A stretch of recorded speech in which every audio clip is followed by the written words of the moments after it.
Hello everyone, good evening. Icy Night here. Night Patrol, Chapter 26. Fire versus Ice. Written by Foxgear. Must this be necessary, sister? Surely we do not need to agree on these terms. Luna pleaded with her sister as they hotly debated Kira Perfecta's situation in Nippon. She was admittedly opposed to the idea of forcing Kira to marry the Prince of Nippon, and she had hoped Celestia would share her view, thus clearing her conscience of the political fallout of refusing such an offer. However, Celestia's input has already worsened the matter in her opinion. What do you want me to do, Luna? Say no? If she's willing to do it, then we should support her choice and get things moving. I understand your feelings, but you need to remember you aren't forcing Kira to do this. Luna grumbled under her breath. What was that? The Princess of the Night sighed. I said it doesn't feel like it's her choice. She knows how important this alliance is for Equestria. Kira understands what's at stake. We don't need to ask her to do anything, because there's only one logical choice. It is just one I happen to disagree with. Celestia wrapped her leg around her sister and pulled her into a hug. It's unlike you to be so emotional on such matters. She pushed Celestia's leg away. Hotly, she said, I am not emotional. I'm simply uncertain. These kinds of things don't usually involve my friends. And therein lies the problem. Celestia figured as much. Had this just been some stuck-up novel, this would be an open and shut case. Adding in some pony you personally know complicates matters, making the lines blur. It was a situation Celestia has experienced herself many times in the past, which is why she's distanced herself from other ponies. It made the pain easier to deal with. How about this, dear sister? We write up the official papers for Kira, but also include a note stating that if she truly doesn't wish to marry, she is under no pressure to do so. The choice will be hers and hers alone. And what of the fallout if she refuses? Luna asked. She will be forever shamed for turning down the marriage by ponies for the rest of time. Either way, she can't win. I highly doubt Kira cares about such things. It's not like she's part of high society or society at all. She'd probably much rather prefer being out in the forest hunting monsters. Heck, I doubt she would even set foot in a town unless forced to. Luna rubbed her chin, pondering Celestia's words. She did have a point. Kira wasn't really a social pony and probably wouldn't care or even know if any rumors were spread about her.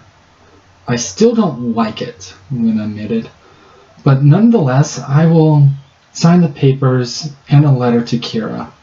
Though I doubt my words could persuade her, I hope her choice is her own. Celestia smiled, hugging her sister with her wing. Agreed. The matter finally settled, the two sisters went to work drawing up the papers to make Kira Perfecta, Duchess Kira Perfecta. Doing so was a simple matter of some golden embroidered paper with some royal seals, written in golden ink. There was also a fee which the sisters paid. This seeming, how to say, very outward way to gain royal status? I mean, we're writing with gold ink. Who thought of this? Luna wondered out loud. They don't do this often, and after doing all this, maybe not often enough to realize that a lot of these trappings were unnecessary. Why is there so much high fine too? And another thing, where do these funds go? Really, who wrote these rules? Let's check, Celestia cheerfully said, floating over the royal records. She really enjoyed researching, even if this subject matter was uninteresting to her personally. It was still fun to learn. Happily humming a tune, she flipped open a book to the writer of the rules for awarding nobility, and the creator was Yellowblood's grandfather. She sadly spoke. That certainly explains all the gold. I vote that after we finish Kira's certificate, we amend this process with something simpler and cheaper. Agreed, Celestia nodded, finishing the last of the details. She sealed the heavy paper with a red cloth and gold seal with both her and Luna's marks on it. A messenger pony appeared as if from thin air and took it, flying away at top speed towards Nippon. A 3-day flight. Both sisters lay back in their thrones with a sigh of contentment. The hour was a bit past noon.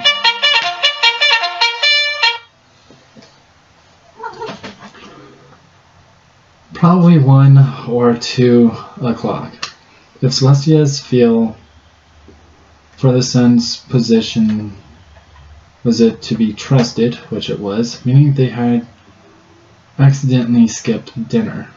Pardon me, but might we get some food? Whatever left in the kitchen will be fine, and maybe some cake? Really, sister? Cake? Celestia rose up to sit prim and proper with her chin in the air. Yes, dear sister, cake. In all of our adventures, I have yet to find a better tasting treat in the world.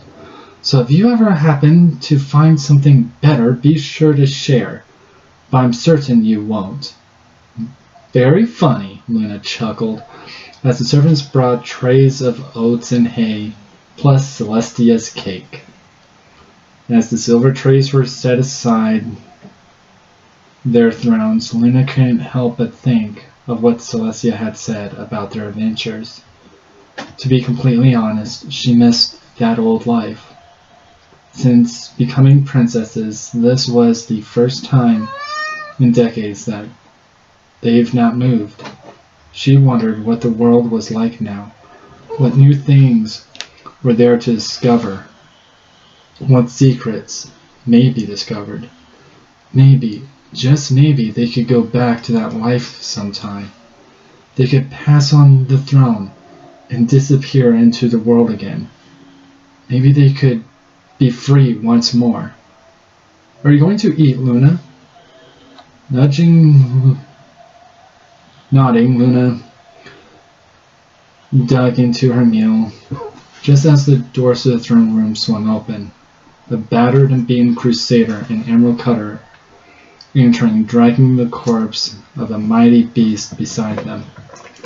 One they had not seen in a long time, a chimera. Emerald Cutter approached the throne and bowed. Night Hunter Emerald Cutter, along with Night Hunter Crusader and Patroller Bright Rain reporting in.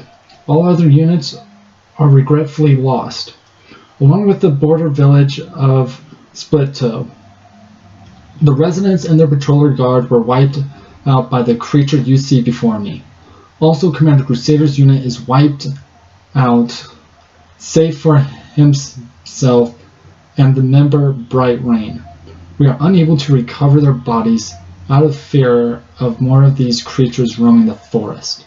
We seek your wisdom in the matter of identifying the creature, my princesses. Stunned at the sight of the creature, Luna hastily trotted down the steps of her throne. She looked the creature over thoroughly, needing to be absolutely sure what she was seeing was indeed the real deal. This was a chimera, not just any chimera, which was made up of usually 3 animals. This was an uber chimera, made up of 3 or more different animals. In this case, 5. Lion, goat, and snake, the usual blend, but there were 2 others, fire rat and wraith. That explains the steel wool-like skin and the claws.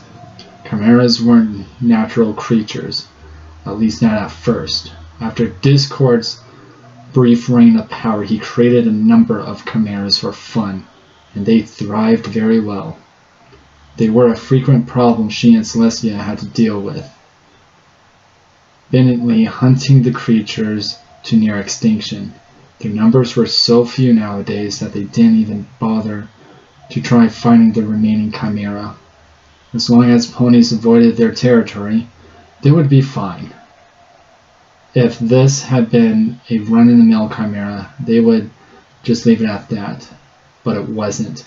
Some pony either found or made this crime against nature, and then made it even more deadly. And the only way they can do that is through the ancient art of alchemy, and they just happen to know a group that dabbled in the old art. I fear our old friend Hoofenstein is back in business. The room was quiet, but Luna could feel the anger seething from every pony in the room. It wasn't that long ago they dealt with the ponies of Rainbow Factory, and the wounds were still fresh even after 2 years. They've looked everywhere and anywhere they could think of to track down the ponies that escaped, and found nothing. If she was right, though, it seemed their enemy was going to come to them this time. "Are you certain?" Celestia asked, inspecting the beast for herself, though it was clear she knew nothing natural made this beast, unless there was a pool of chaos magic somewhere they didn't know about. This was surely the work of Wolfenstein. The problem, there was no proof, no trail to follow back to the beast's creator. Chimera, well, not highly intelligent, have been known to speak from time to time, especially the really old ones. Unfortunately, dead bodies don't talk. "I am 100% certain, sister. Come, let us get to Starwind to see if he can discover anything we can't." Celestia looked hesitant. "Actually, I was thinking perhaps we send the beast to both Starwind and Starworld. Starworld, yeah. I have been in contact with the old mage recently, and he seems interested in the world again." Starworld, how she hated that stallion. Seeing through her teeth, Luna marched up to Celestia, raising on her hind legs for greater effect as she matched her sister's height. "That Wayworld bell-loving buffoon has refused to answer our calls when we needed him most, and now that he's interested in coming back to the world again, we are supposed to ignore his transgressions and give him a free pass? No, I say. He must learn well he is a valuable friend and advisor. He is not above our authority and cannot simply choose which orders he wishes to obey and which ones he does not. Since he seems so inclined to stay locked up in his lab, he can stay there." Celestia reeled at her sister's outburst, surprised to say the least. not one had ever come. Starwind was brilliant, but by his own admission he was not a biologist. He was an engineer. Starworld was a biologist, among other things, and studied hundreds if not thousands of creatures over the years. Still, Luna did have a point. Star Swirl had been less than reliable in the past if things didn't pique his interest. I understand your strong feelings of displeasure with Star Swirl's past behavior, and it is something that needs to be addressed. But I think present matters are far too foreboding to keep him away when we really could use his help, especially when he is willing to help. Fine, Luna ground out harshly, clearly not happy about having to ask the old mage for help. So help me if he runs out on us like last time because something tickled his fancy, I will personally banish him to the moon. A bit harsh, but agreed. I'll pass along the message and the body. If I may get some help, please? This looks awfully heavy.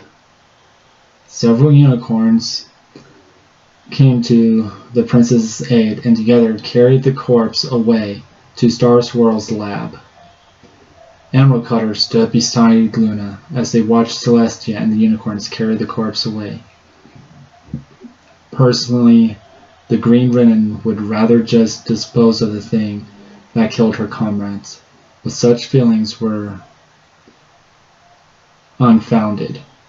If Hoofenstein was indeed back, they would need everything they could get their hooves on to track the alchemists down. Still, her faith in this Star Swirl was very lacking from the rumors she heard of the stallion. Were you really okay with this, princess? The frown on the princess' lip was a solid enough answer. No, I am not. Star Swirl has lost my trust many moons ago, but Celestia Point remains true. He is very well versed in monster biology. If he's proving himself difficult, then I will have some words with him. Scary. Indeed! Now, on to other matters. What is Applejack estimated time of arrival? I want her on this as soon as she gets back.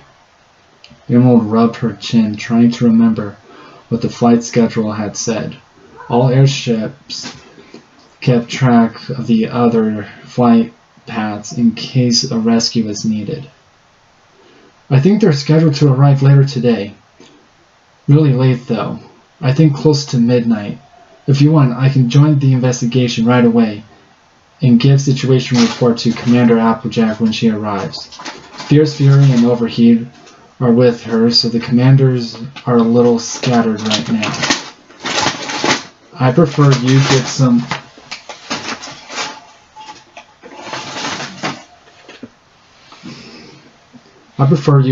rest. This will be your third mission in the last 2 days, non-stop. Why don't you and Crusader go rest for a few hours, and I'll assign the investigation to Sixes and Nightingale, and perhaps Topaz Slicer if he's not busy. Emerald saluted, a yawn escaping her mouth, making her blush. Sorry about that. I think I'll take that leave time. Come on, rookie. Let's hit the hay. Right, ma'am, Crusader saluted. Burly, he looked at Luna, uncertain of what to do. Good day, princess. Luna couldn't help but frown as she watched the white Wrenn trot away, wishing there wasn't such an air of awkwardness between them.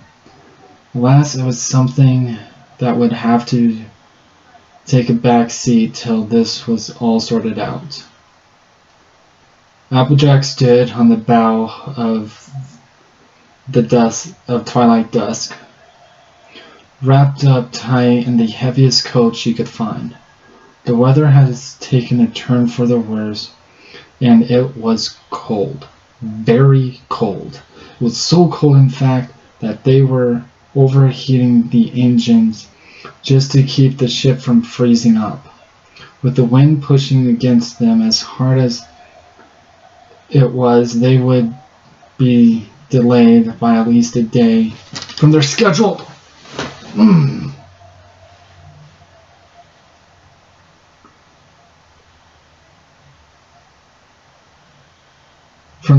arrival time in Canterlot. Strange things is that this time of year didn't have this kind of weather at all. This was the Badlands after all. It was supposed to be hot. Applejack stood on the bow, shaking the gathered snow off her coat. Applejack peered ahead into the fog. She could see nothing but white. They reduced speed and climbed to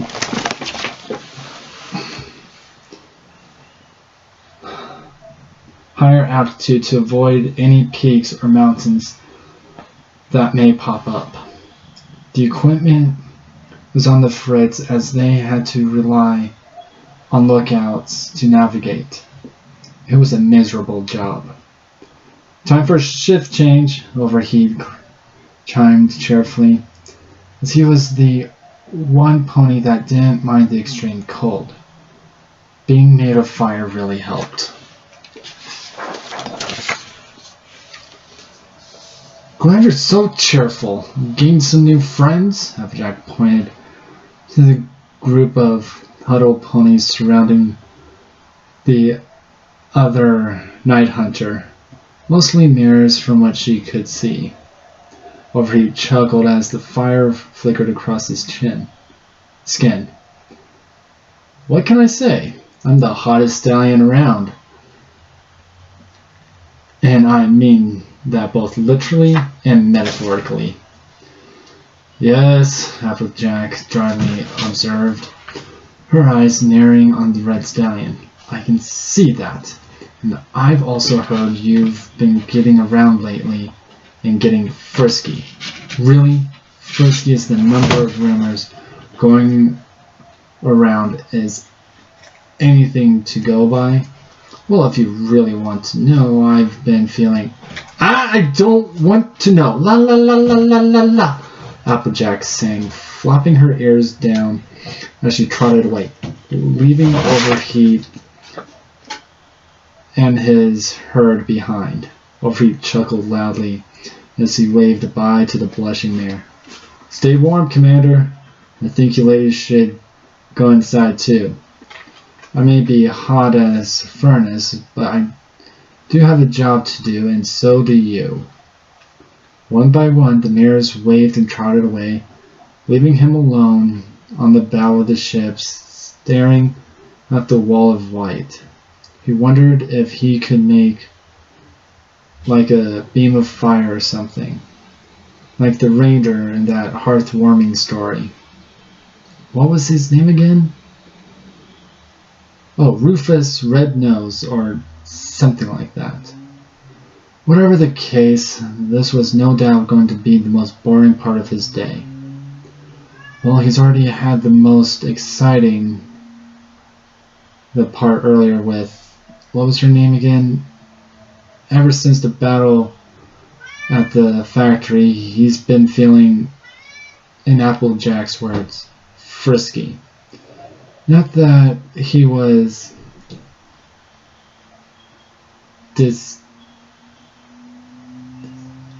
disinterested with mares before. He was busy and he didn't make time for such things. Now he did wherever he could, which has gotten him in a bit of trouble from time to time. That time in the kitchen with the chef where Princess Luna walked, it was probably the worst case. Still, that didn't answer the burning question on his mind. Why was he so turned on all the time. He sat on his rump to ponder, the heat in his body melting the snow around him easily as he continued to stare ahead. No answers came to him throughout his entire shift when Fierce Fury came to relieve him of his post. "Hey, Fury!" "What?" the other red stallion growled as he snorted out a burst of hot flame to keep warm. "Have you been feeling more frisky since dating Nightingale? Especially after the battle at the factory?" Fury turned to him with wide, pinprick-sized eyes. "What in Tartarus are you talking about? Also, why in Luna's name would you ask me that? I don't ask about every mare you take into the closet, so don't ask about what I do with my mare friend." Slowly Overheat backed away from the enraged Fury. Really, he should have known better than to ask Fierce Fury such a thing. It's in his name after all. Right, sorry, I just... be on my way." Fury huffed a puff of smoke and groaned. "Hold up, I might have an answer." Overheat stopped in his tracks, turning around to face the feathered Renan. "Mind you, it's just a theory, so don't go taking my word like I'm some professional. Now you've started feeling more frisky after the battle of Rainbow Factory, correct?" Overheat nodded. "And you had a pretty tough battle there, correct?" Overheat blinked in confusion, uncertain of where this was going. "Yeah, I felt the steel pony red blood.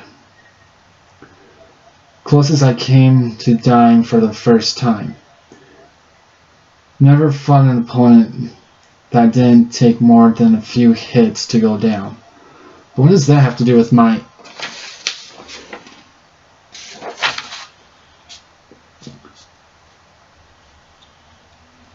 "friskiness?" Did he really have to spell it out for Fury? Spell it out, Fury wondered. "You came close to death for the first time. That changes a pony. It shakes them down to their core with doubt. You start to think about things differently. In this case, I would say, subconsciously at least, you're afraid of dying alone." "Dying alone? I highly doubt that." "Really now? Then you explain why you're going after every mare that lifts her tail in front of you. Sure, there isn't just a hint of desire to have, or say a legacy?" Overheat narrowed his eyes at Fury. "Legacy? You mean offspring, aka foals? Foals, a mare to remember you in case you fall in battle, whatever eases your mind. That's just my take. If you aren't satisfied, go find your own answers." Fury turned back towards the front of the ship, indicating the conversation was over. Overheat wasn't exactly sure what he was feeling as he trotted back towards the cabin. He wasn't afraid of dying. If he wouldn't be constantly putting himself in danger, though Fury may have a point. Maybe he was afraid of being, forgotten. Really, Sixes had Crusader to carry on his legacy despite how poor their relationship, or Fury may be more on the mark than he gave him credit for. Reaching the door, Overheat couldn't help it and took a bite of some snow. He always enjoyed the taste of it, especially when he added fruit juice to the mix. He had to name the drink someday. However, as wonderfully tasting as the snow was, something was different about it.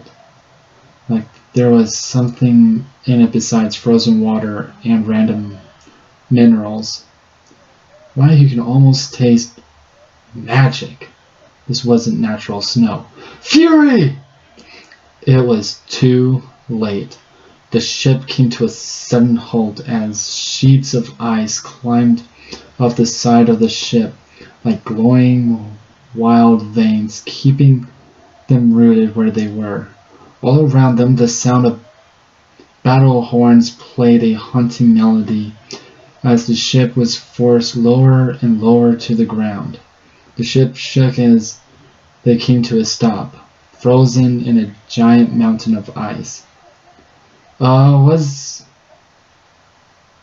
What's going on? Applejack demanded as she swayed out of the cabin, her world spinning from the crash. A haunting whiny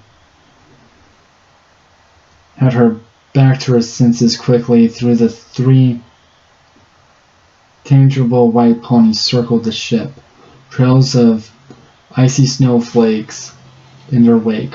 Her mouth refused to work at first as she recognized the creatures of legend, the bane of Equestria since its founding, Wendigos. Wendigos! That's not possible! They can't be here! What the hell's a Wendigo? Overheat asked, appearing by Applejack's side.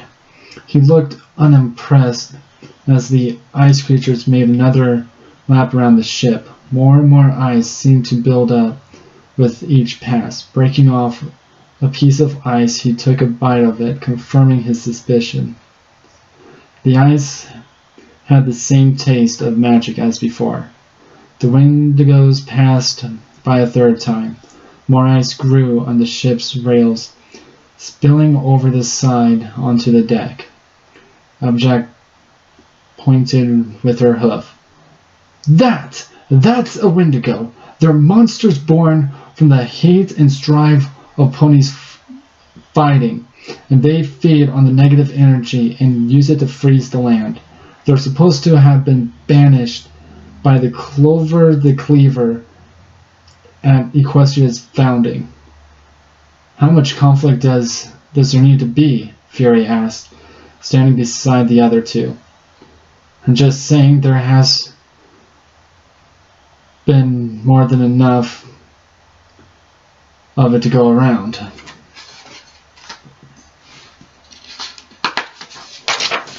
Applejack pondered, tapping her hoof against her chin in thought. Well, last time it was a full-blown race war between the 3 pony tribes, so it's kind of hard to judge off of that. But I say they shouldn't appear now, when they didn't appear during the Crystal War or the Rainbow War. Fair point, Overheat shrugged. Well, whatever the case, fire melts ice and I'm fire, so I think I got this in the bag. Before any pony could stop him, Overheat jumped off the side of the ship and landed ablaze in his flaming skeleton form.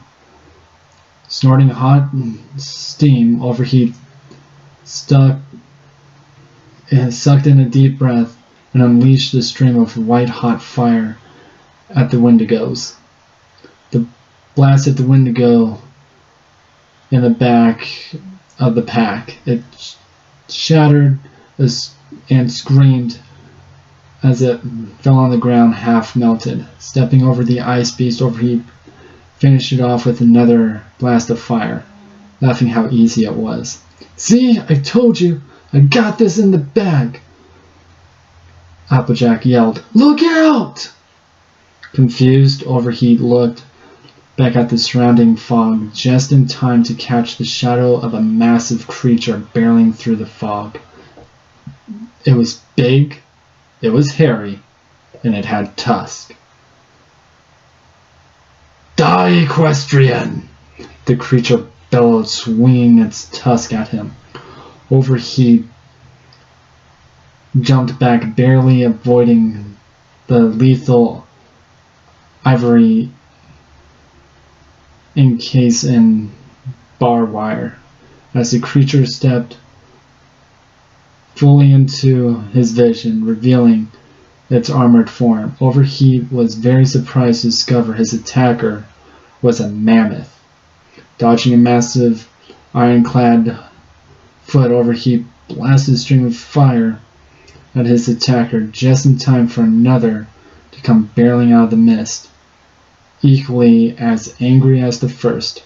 I don't know what's going on, but if you want to keep breathing, I suggest you stop! He roared, unleashing a stream of fire which ignited the mammoth's fur sticking out between his armor plates. The beast hollowed in pain as the entire body erupting into a giant flaming fireball. The mammoth fell to the ground, trying to roll and put out the fire, but the weight and the bulkiness of the armor made him drop like a stone in the fresh snow, leaving him stuck as one side of him burned with fire and the other with ice. The other mammoths weren't looking too pleased seeing their friend die, and stampeded at Overheat with tusk angled for the kill. I could use some help here! Got you covered. Flying down from the deck of the twilight dusk was Applejack, fully dressed for battle, her boots glowing wild with magic as she delivered a solid blow to one of the mammoth's temples, denting his helmet into the skull. The mammoth swayed and crashed into the mammoth right of him, breaking up their charge. Up above, Fury and a squad of Pegasus flew down and harassed the remaining mammoths into a retreat and landed beside the two. Well, this took a strange turn. Any idea why these guys are attacking us, Applejack? Do I look like a historian? Well, it's not like Overheat or I studied history. Applejack sighed exhaustedly as the mammoth reorganized their line. She didn't know much about the large mammals other than they were big and were very battle-ordinate tribe. Their constant state of battle took a toll on their numbers, bringing them to near extinction. As far as she knew, though, there was no blood between ponies and mammoths. The claim she was hastened to say was true after this encounter. But what really bothered her was the Wendigos still in the sky. Something wasn't right here. What is your quarrel with us? She yelled to the mammoth's line, her voice carrying over the sleet and snow, which only seemed to get worse by the minute. A long, brown-furred mammoth stepped forward to answer. We are here to reclaim our ancient homeland, which was stolen by you ponies many moons ago, and the war between the ponies and griffins. With the might of new friends, we will rebuild this barren wasteland to its former icy glory. Overheat exchanged confused looks with Applejack and Fury. So, you're replacing a hot barren wasteland with a frozen barren wasteland. Well, props for being creative at least. Still, we're not going to let you do that. Fine by us. Attack! Both sides charged head-on at each other. The fighting was brutal. Ponies were crushed and swatted away by the mammoth's massive feet and tusks, shattering their bodies into broken lumps of flesh, while the ponies ran circles around the Arctic beast, fighting them aflame with fire and lightning. Applejack was shining above the rest as she took the mammoths on hoof to hoof, matching their incredible strength with her own. Still, the losses on both sides were massive, and the storm grew worse as the Wendigos continued to circle overhead. A third party observed the battle with a veiled smirk. The being in question was equestrian, her coat matching the snow perfectly, hiding her completely in the snowstorm. A transparent vial hung from her long horn, hiding her face, as a long heavy cloak covered the rest of her body. Everything was according to plan. With this much conflict, the Wendigos would have this entire area frozen once again. A bright glow caught her attention. Curious, she wandered closer to investigate and found to be the fiery pony that had started the battle. He was quite the scorcher. The heat of his flame pushed against this storm like a mini sun. She fancied him. He was her complete opposite. In fact, she wanted to dance the dance of death with him herself. That would go against her orders. On the other hoof, she didn't care. She wanted to fight him. No, she needed to fight him. "You there!" she called out, the storm's power increasing with the sound of her voice. Calmly she wandered through the battlefield, forcing friend and foe from her path via an ice bolt from her horn, leaving her victims frozen solid. "I like you. You seem like you'll be a good challenge for me." Overheat looked curiously at the field pony, uncertain of her alliance. Though he could safely deduce she was not a friend, but nor did she seem to be an ally to the mammoths. A passing third party, maybe?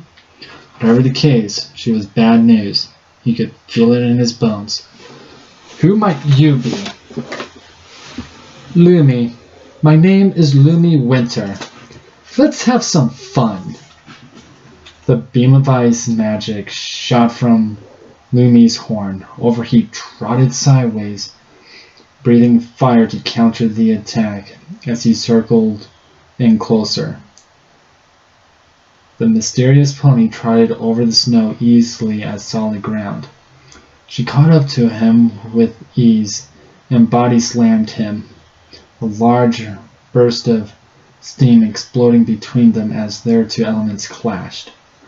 "You're not going to beat me that easily," Overheat taunted, trying to grab Lumi with his front legs, his claws blistering as they made contact with the frozen skin. Her body was so cold that it burned him. "And you're not going to melt my heart at this rate. Really, I was expecting so much more than this." Overheat chuckled darkly. "Oh, trust me. I never leave a mare unsatisfied." "Oh, I'm sure. This is the first time for everything," she said coyly, licking her lips. "Well, you two to fight or get a room, please," Applejack yelled from the top of a dead mammoth, her body covered in gray matter as she cracked the mammoth's skull open. Ignoring the momentary distraction, the two element ponies got back into it, throwing fire and ice in every direction. However, Overheat began to notice that as the fight dragged on, his flames seemed to grow duller. He stopped short of his charge. Lumi stood a ways away, wearing a smirk that he didn't like. "Finally notice what's happening?" Overheat blew out of breath. It was cold. His breath was cold. That wasn't possible. What did you do? Wouldn't you like to know? She said coyly as the storm grew worse. Behind them, the twilight dusk roared to life as the ship's cannons erupted, blowing away the ice holding it down. Ponies were running for the ship, the mammoths in the cold chasing them down. Wendigos fell from the sky, freezing the retreating ponies, and Overheat found was left alone. "Come on, we gotta go!" Applejack yelled as she covered the retreating ponies. "Overheat, come on!" Wearily, Overheat looked between the ship and Lumi. Slowly, he stepped away, and she made no moves to stop him. He broke into a full gallop, fighting the ice and snow every inch of the way. He barely had any heat left. "I'm sure we'll meet again, my dear little firestorm. As a gift, I'll show you my face." "I'm sure you'll rather like it," Lumi smirked, flipping her veil up. Overheat couldn't believe what he was seeing. He knew that face. "Applejack!" yelled. "Hurry up! We need you in the engine room!" "I'm coming!" Overheat leaped onto the ship's deck, breaking past the scrambling ponies as they tried to push back the advancing mammoths. He ran down to the deepest part of the engine room and took up position beneath the master gem generator. "Turn off the cooling units. We don't need them," he barked as the engineers followed his orders. Psyching himself up, Overheat summoned up his flame and forced them into the ship's main gen generator. The big red crystal glowed and began to spin again, generating power, but more importantly, heat. The heat that spread throughout the entire ship, thawing the ice and freeing the ship. The ship lurched and rocketed to the sky.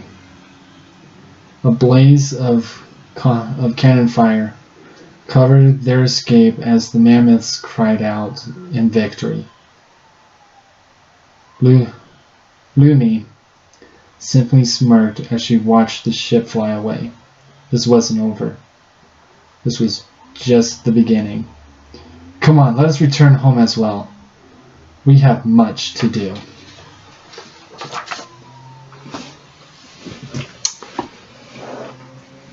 Bum, bum, bum.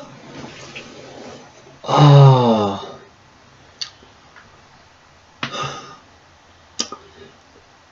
Yeah.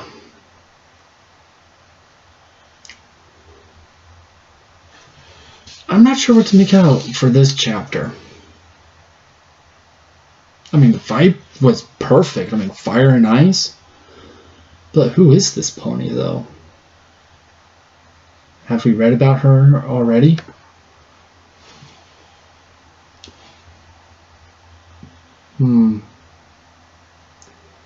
Well, maybe not.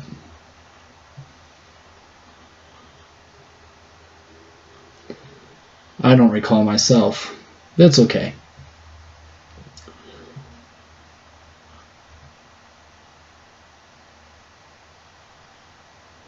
No, this chapter, in the beginning, was pretty good. You know, Luna and Celestia still butting heads over political matters. Luna definitely wants to protect her friends and not wishing them to marry for political gain. Very honorable, very respectful also. But if it's one's choice, then why disagree with it?